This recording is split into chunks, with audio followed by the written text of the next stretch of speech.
വായിച്ച് വളർന്ന് ഭാരതത്തിന്റെ അഖണ്ഡതയും സംസ്കാരവും ഉയർത്തുവാൻ വേണ്ട പ്രവർത്തനങ്ങളിൽ സജീവമായി പങ്കുചേരും.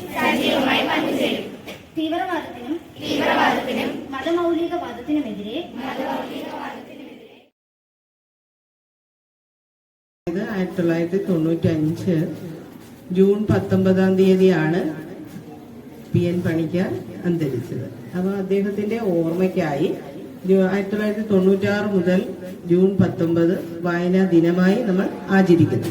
അതിനുശേഷം 97 ജൂൺ 19 മുതൽ ദേശീയ വായനാ ദിനമായി നമ്മൾ കൊണ്ടാടുന്നു. ആദ്യ കാലഘട്ടങ്ങളിൽ വായനാ ദിനം ഒരു ദിവസം മാത്രമാണ് വായനയുടെ പ്രാധാന്യത്തെ പറ്റി പറഞ്ഞിരുന്നത്. അതിനുശേഷം അത് ഒരൊറ്റ ദിവസം കൊണ്ട് ഒതുങ്ങുന്നതല്ല വായനയെന്ന് നമുക്കറിയാം. ഉത്തരം മലപ്പുറം ശരിയാണ്. കുഞ്ഞുണ്ണി മാഷിന്റെ വായിച്ചാൽ വളരും വായിച്ചില്ലേലും വളരും വായിച്ചാൽ വിളയും വായിച്ചില്ലേൽ വളയും എന്ന വരികളാണ്. ഈ വരികൾ വായനയുടെ പ്രാധാന്യത്തെ എടുത്തു കാണിക്കുന്നുണ്ട്.